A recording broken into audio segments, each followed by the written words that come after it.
Ever tried to edit a linked model in Revit only to realize unloading it nukes all your dimensions and annotations? Yeah, that sucks. Today I'll show you how to edit linked models without unloading them, and see updates in near real time. In today's Revit Tip of the Day. So the dialog that I'm referring to here is that if you try to open this model, so if I go to just open and then try to open this, the model is linking into one or more opening it will current session will unload it as a link. And if I hit yes, it's going to unload it from this model. It's like it'll open it, right? But it's unloaded here now. It's gone, right? So the idea here, if I come back and we just reload that model, is that if I come down here and right click on Revit on the taskbar and I open another instance of Revit here and wait for it to open and wait and wait and wait. Okay, so here we go. If I just open that,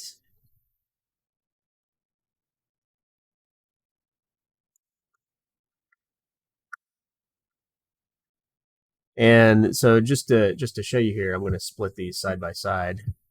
Yeah, there we go. So this is the actual model. This is the new project, and you can see they're both like that.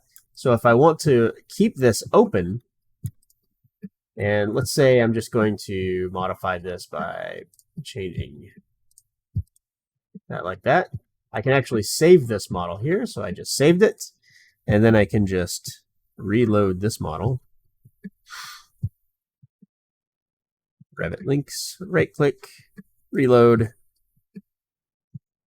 and there it is. I've edited that model without having to unload it from this. So that means that all my dimensions stay right where they're at.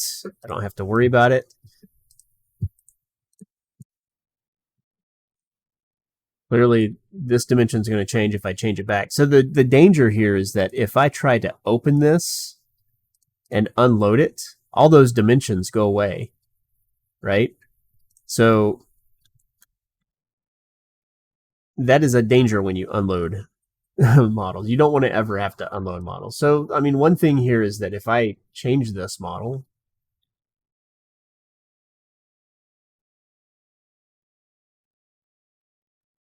and a dimension is changed, and in fact, we'll do two things here. So I deleted some walls. Clearly, this dimension is going to go away because the wall is not there that it's referencing anymore. This dimension knows that it's referencing the unique ID of this object. This dimension will stay, but it's going to expand. So you'll see that here in a second. So here, I'll change that in two directions here. I'm going to save that. And so we've got, what, 27.6 and 33.6. So when I reload that model, you'll see that those dimensions change. The dimensions stay, they change, but you can see here I still get the error that that radial dimension can't be formed. So it's got to go away. And that's not a big deal because the form changed. I can't expect Revit to actually keep a radial dimension on something that's not there. So that's essentially what this is about. So what I'll probably do is I'll go and I'll piece together a quick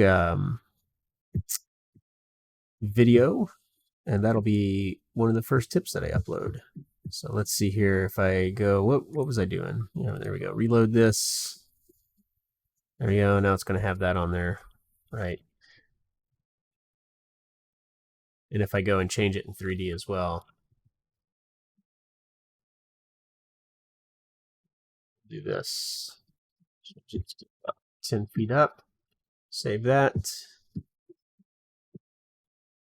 Reload. Bam. Just like that. It's exactly what we're talking about. And it's everything. So like if I join these walls here,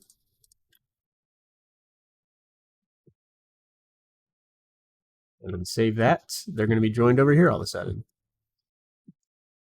And I didn't have to unload it from the model in order to do that. So it's pretty frustrating that the dialog box that they give us actually says that you have to unload it in order to edit that model. A little frustrating. So, okay.